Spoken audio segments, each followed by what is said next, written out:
안녕하세요. 오늘도 미국 주식입니다. 서클의 USYC가 지옥에서 살아 돌아왔습니다. USYC는 서클의 생태계의 대표적인 토크나 머니마켓 펀드인데요. 최근 이 자산의 규모가 폭발적으로 성장했습니다. 2025년 12월 현재 총 자산 가치가 무려 13억 4,900만 달러, 우리 돈으로 2조 원에 육박합니다. 2025년 1월 고점에서 7월 저점까지 약 84%라는 어질어질한 하락을 했는데 7월 저점부터 지금까지 약 460%가 상승을 한 거죠. 그런데 이상한 점이 하나 있습니다. 이 거대한 자금을 움직이는 홀더, 즉 투자자의 수를 봤더니 고작 58명으로 집계됩니다. 이게 무슨 의미일까요? 시가총액이 수조 원인데 주인은 50여 명 뿐이다. 답은 명확합니다. 이건 개인이 사고 파는 게 아니라는 겁니다. 철저하게 설계된 기관 전용 상품이라는 뜻이죠. 그렇다면 우리는 여기서 아주 중요한 질문을 던져야 합니다. 도대체 기관 투자자들은 왜 하필 지금 현금도 아니고 국채도 아닌 이 USYC라는 토큰을 미친 듯이 사모으고 있는 걸까요? 단순히 이자 몇 %를 더 받기 위해서일까요? 오늘 저는 서클의 진정한 가치가 드러난 바로 이 사건에 대해서 이야기하려 합니다. 본론으로 들어가기 전에 지금 이 시장의 판이 얼마나 커졌는지부터 확인해보죠. 현재 미 국채나 현금성 자산을 블록체인 위로 올린 토크나 국채 시장 전체 규모는 약 89억 9천만 달러에 달합니다. 불과 1, 2년 전만 해도 실험실 수준이었던 시장이 이제는 100억 달러를 바라보는 거대한 자산군이 된 셈이죠. 이 중에서 서클의 플랫폼 기반의 자산만 약 13억 달러 수준인데 그 핵심에 바로 오늘 분석할 USYC가 있습니다. USYC는 구조적으로 일반적인 코인과는 다릅니다. 정확히 말하면 해시노트라는 운용사가 굴리는 단기 자금 펀드의 지분을 토큰 형태로 바꾼 것입니다. 그런데 이 펀드는 미국 증권법에 따라 엄격하게 자격이 제한됩니다. 미국인이 아니거나 적격기관 투자자만 접근할 수 있죠. 그러니까 지금 이 자산 가치를 끌어올린 주체는 100% 기관들이라고 봐도 무방합니다. 그렇다면 이들은 왜 갑자기 올해 하반기 들어서 이 자산을 집중적으로 매수했을까요? 핵심은 수익률이 아닌 사용처가 바뀌었기 때문입니다. 이 현상을 촉발한 결정적인 사건, 트리거는 정확히 2025년 7월 24일에 당겨졌습니다. 서클은 이날 공식 발표를 통해 세계 최대 거래소 바이낸스의 기관 고객들이 USYC를 오프 익스체인지 담보로 사용할 수 있게 되었다고 선언합니다. 자, 여기서 오프 익스체인지 담보라는 개념을 주목해야 합니다. 보통 우리가 거래소에서 선물을 거래를 하려면 거래소 지갑에 내 돈을 입금해야 하죠. 하지만 기관 입장에서 거래소 지갑에 수백억 원을 넣어두는 건 엄청난 리스크입니다. 거래소가 해킹당하거나 파산하면 그 돈은 증발하기 때문이죠. 그래서 나온 게 바로 오프 익스체인지입니다. 돈은 믿을 수 있는 제3의 은행이나 커스터디 기관에 안전하게 보관하고 거래소는 그 보관증만 확인한 뒤 거래 한도를 열어주는 방식입니다. 그런데 7월 24일 그 안전한 금고에 맡길 수 있는 자산 목록에 현금이나 국채뿐만 아니라 바로 이 USYC 토큰이 추가된 겁니다. 이미 그보다 앞선 2024년 10월 파생상품 전문 거래소인 데리비트 역시 USYC를 수익형 크로스 마진 담보로 전격 도입했죠. 즉, USYC가 급성장한 시점과 이 거래소들이 담보로 문을 열어준 시점이 정확히 맞물린다는 것, 이것이 바로 이번 사태의 핵심입니다. 그렇다면 기관들은 왜 굳이 현금 대신 USYC를 담보로 맡길까요? 여기서 자본 효율성이라는 개념이 등장합니다. 기관 트레이더 입장에서 한번 생각해 보시죠. 우리가 1,000억 원의 자금을 굴리는 펀드 매니저라고 가정해 보시죠. 선물 포지션을 잡으려면 증거금, 즉 담보가 필요합니다. 과거에는 1,000억 원을 생 현금으로 박아뒀습니다. 그런데 거래소에 묶인 현금을 이자를 주나요? 대부분 안 줍니다. 그냥 노는 돈인 거죠. 그런데 USYC는 다릅니다. 이건 근본이 머니마켓 펀드입니다. 들고만 있어도 국채 금리의 수준의 이자가 꼬박꼬박 쌓입니다. 자, 이제 계산기를 두드려 볼까요? 기관이 USYC를 매수해서 오프 익스체인지 계좌에 넣습니다. 그리고 이걸 담보로 잡고 선물 거래를 합니다. 그러면 이 기관은 USYC 자체에서 나오는 안전한 이자 수익을 챙기면서 동시에 파생상품 거래를 통한 트레이딩 수익까지 노리는 거죠. 같은 돈으로 두 가지 수익원을 동시에 돌리는 셈입니다. 업계에서는 이걸 수익형 담보라고 부르는데 사실상 트레이더 입장에서는 담보 비용을 상쇄하고도 남는 공짜 마진이나 다름없는 효과를 줍니다. 결국 USYC의 홀더 수가 58명밖에 안 되는데 자산이 1조 원이 넘는 현상은 이들이 단순한 투자자가 아니라 이 토큰을 담보로 파생시장에서 전쟁을 치르는 기관들이기 때문입니다. 그리고 여기서 서클만이 가능한 장점이 또 하나 드러납니다. 상상을 해보시죠. 일요일 새벽 3시 갑자기 시장이 폭락합니다. 거래소에서는 증거금이 부족하니 30분 내로 현금을 더 채워 넣으라고 마진콜을 보냅니다. 우리의 지갑에는 1,000억 원어치의 USYC가 있습니다. 자산은 충분합니다. 문제는 이 USYC가 본질적으로 펀드라는 겁니다. 전통적인 펀드라면 환매 신청하고 돈을 받는데 최소 하루 이틀이 걸립니다. 시장은 1초 단위로 무너지는데 내 돈은 은행 영업시간에 묵혀있다. 이건 그냥 죽으라는 소리죠. 업계에서는 이 시차를 데스밸리라고 부릅니다. 이 문제를 해결하지 못하면 아무리 수익률이 좋아도 USYC는 그저 보관용 자산일 뿐 담보용 자산이 될 수 없습니다. 서클은 이 병목 구간을 정확히 파악했습니다. 2025년 7월 24일 서클은 바이낸스 기관 고객을 위한 USYC 담보 지원을 발표하면서 아주 결정적인 문구를 하나 사용합니다. 바로 USDC와의 거의 즉시 상호 전환성입니다. 이게 무슨 의미일까요? 서클은 이미 전 세계적으로 가장 유동성이 풍부한 스테이블 코인인 USDC를 보유하고 있습니다. 그리고 USYC 홀더가 원할 때 복잡한 은행 정산을 거치지 않고 즉시 USDC로 교환해주는 구조를 만든 겁니다. 기관 입장에서 이것은 혁명입니다. 내가 가진 USYC를 언제든지 밤이든 주말이든 상관없이 1초 만에 현금으로 바꿀 수 있다는 확신. 이 확신이 생기는 순간 USYC는 더 이상 느려 터진 펀드가 아니라 이자가 나오는 현금으로 신분이 상승합니다. 자, 다시 일요일 새벽의 마진콜 상황으로 돌아가 보시죠.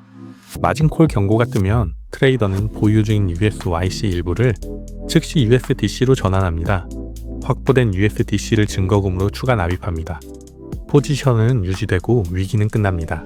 이 모든 과정이 은행 개입 없이 블록체인 위에서 몇 분 안에 완료됩니다. 이것이 바로 서클이 말하는 자본 효율성의 실체입니다. 그런데 여기서 한 가지 의문이 들 수 있죠. 서클의 현금화 기술이 좋은 건 알겠는데 그거 블랙록도 쓰는 거잖아.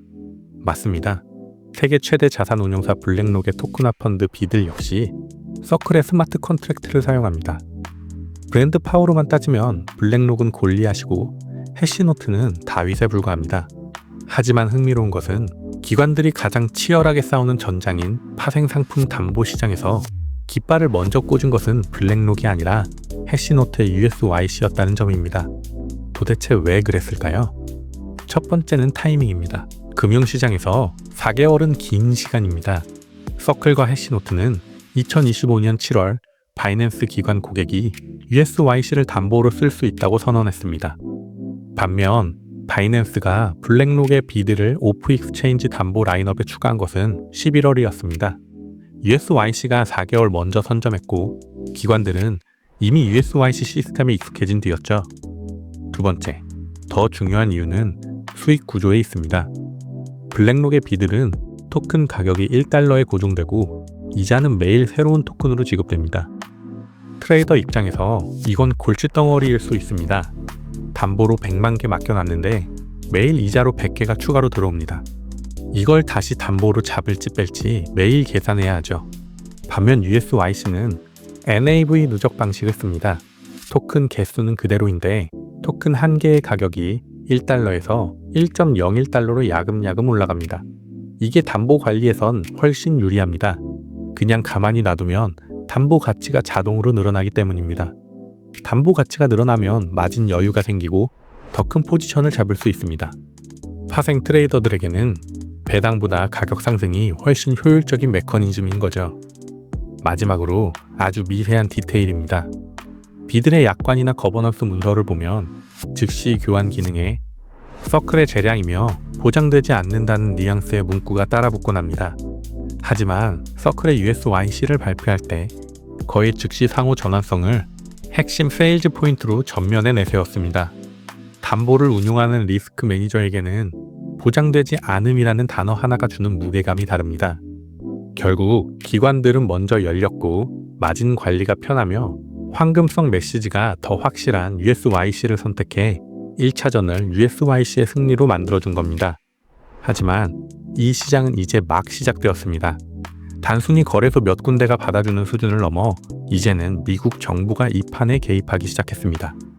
자, 시선을 조금 돌려보겠습니다. 지금까지 본 건 바이낸스나 데리비트 같은 크립토 네이티브 시장의 이야기였습니다. 보수적인 전통 금융권 시각에서 보면 이곳들은 여전히 규제 밖의 야생에 가깝습니다. 그런데 2025년 12월 분위기가 완전히 반전되는 거대한 사건이 연달아 터집니다. 미국 파생상품 시장을 총괄하는 CFTC가 디지털 자산을 담보로 인정하는 실험을 시작했고, 은행을 감독하는 OCC가 서클에게 신탁은행을 만들 수 있는 자격을 조건부로 승인했습니다. 이건 단순히 규제가 풀렸다 수준의 이야기가 아닙니다. 미국 정부가 이 토큰화된 돈과 담보를 제도권 금융의 인프라로 쓰겠다고 공식적인 초청장을 보낸 것이나 다름없기 때문입니다. 먼저 2025년 12월 8일로 가보겠습니다. 이날 CFTC는 파생상품 시장에서 디지털 자산을 담보로 사용하는 디지털 자산 파일럿 프로그램을 공식 발표합니다. 이게 왜 충격적이냐면 이 파일럿에서 고객 마진 담보로 받아도 된다고 허용한 자산 리스트 때문입니다. 딱 3가지가 명시되었습니다. 비트코인, 이더리움, 그리고 바로 USDC입니다. 시가총액 1, 2위인 비트코인과 이더리움이 들어간 건 이해가 됩니다. 그런데 그 옆에 스테이블 코인인 USDC가 나란히 이름을 올렸습니다. 이것은 미 규제 당국이 USDC를 단순한 코인이 아니라 제도권 선물 시장에서 현금이나 국채를 대체할 수 있는 우량 담보로 인정하기 시작했다는 강력한 신호입니다. 더 놀라운 것은 같은 날 발표된 토큰화 담보 가이던스입니다. CFTC는 여기서 규제 대상이 포함되는 자산으로 토큰화된 국채와 머니마켓 펀드를 구체적으로 명시했습니다. 즉 USYC 같은 토큰화 MMF가 이제는 회색 지대가 아니라 CFTC가 정해준 가이드라인 안에서 다뤄질 수 있는 정식 담보 자산의 범주로 들어오게 된 것입니다. 많은 분들이 규제가 생기면 까다로워져서 안 좋은 거 아니냐고 묻습니다. 하지만 기관 투자자 입장에서는 정반대입니다. 기관에게 가장 필요한 건 자유가 아니라 명확한 규칙입니다. CFTC가 내놓은 가이던스는 사실상 기관들을 위한 컨닝 페이퍼입니다. 이 문서는 토큰화 담보를 쓸 때 지켜야 할 헤어컷, 분리보관, 커스터디 통제, 운영 리스크 등을 아주 구체적으로 열거하고 있습니다. 이게 무슨 뜻일까요? 이제 기관의 리스크 관리팀이 보고서를 쓸 때 CFTC 가이드라인에 따라 이렇게 관리했습니다 라고 적어낼 수 있다는 뜻입니다. 불확실성이 해소되는 순간 기관 자금의 집행 속도는 빨라집니다. 특히 CFTC는 선물 중개업자가 결제형 스테이블 코인을 담보로 받을 때의 노 액션 포지션까지 제시하며 판을 깔아줬습니다. 규제 당국이 이 기준만 지키면 처벌하지 않겠다고 약속해준 셈이니 USYC나 USDC를 담보로 채택하려는 거래소나 프라임 브로커들에게는 엄청난 명분이 생긴 거죠.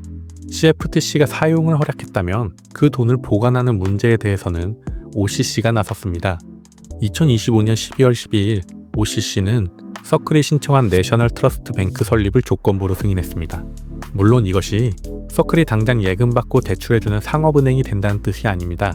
신탁은행은 주로 자산의 보관과 관리에 특화된 은행입니다. 하지만 이 뉴스의 파급력은 엄청납니다.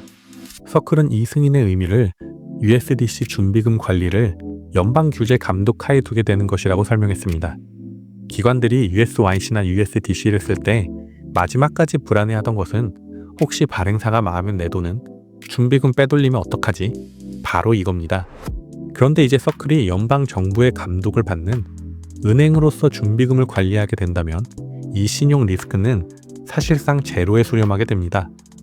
서클은 아예 대놓고 이 은행을 통해 기관 대상의 디지털 자산 커스터디 서비스를 제공하겠다고 밝혔습니다. USYC를 담보로 쓰고 싶어하는 기관들에게 서클은 이제 우리는 기술 회사일 뿐만 아니라 연방 규제를 받는 은행 인프라다라고 말할 수 있게 된 겁니다. 자, 이제 모든 퍼즐 조각이 모였습니다. 기관들은 공짜 마진을 위해 수익형 담보를 원했고 서클은 현금 레일을 깔아줬습니다. 미국 정부는 제도적 인프라를 열어줬죠. 2025년 1월에 서클이 USYC의 운용사인 해시노트를 인수한 것은 이 모든 것의 핵심입니다. 이것은 금융 인프라의 수직 계열화나 마찬가지입니다. 서클은 USDC와 USYC 그리고 신탁은행을 한 몸으로 합쳤습니다. 서클의 CEO 제레미 알레어는 USYC와 USDC를 완전히 통합해 담보와 현금 사이를 매끄럽게 연결하겠다고 밝혔습니다. 이게 완성되면 투자자에게는 환매라는 개념 자체가 사라집니다. 내 지갑 속에서 버튼 하나만 누르면 투자 자산이 결제 자산으로, 결제 자산이 투자 자산으로 변신하는 세상이 오는 겁니다. 서클은 이것을 통해 전통 금융시장의 비효율을 완전히 제거하려 하고 있습니다. 물론 이런 미래를 그리는 건 서클뿐만이 아닙니다. 월가의 제왕 JP모건조차도 자체 토큰화 펀드인 머니를 출시하며 구독과 환매 수단에 현금뿐만 아니라 스테이블 코인을 포함시킬 수 있는 구조를 열어뒀습니다. JP모건, 블랙록, 그리고 서클, 플레이어는 다르지만 이들이 그리는 미래는 똑같습니다. 모든 자산은 토큰화가 될 것이고 그 자산들의 핏줄 역할은 스테이블 코인이 맡는다. 58명의 기관 투자자가 13억 달러를 USYC에 밀어넣은 이유, 이제 명확해지셨죠? USYC 급성장은 단순한 코인 가격 상승 이벤트가 아닙니다. 우리는 지금 프로그래밍 가능한 돈의 시대로 넘어가고 있습니다. 미래의 돈은 단순히 가치를 저장하는 수단이 아니라 스스로 움직이고 계약을 이행하는 금융의 운영체제가 되고 있습니다. USYC는 그 OS 위에서 돌아가는 첫 번째 킬러 앱일 뿐입니다. 앞으로 국채뿐만 아니라 부동산, 회사채 등 세상의 모든 자산이 USYC처럼 토큰화되어 우리가 잠자는 시간에도 전 세계를 돌며 담보로 쓰이고 이자를 만들어낼 것입니다. 오늘도 행복한 하루 보내시길 바랍니다. 감사합니다.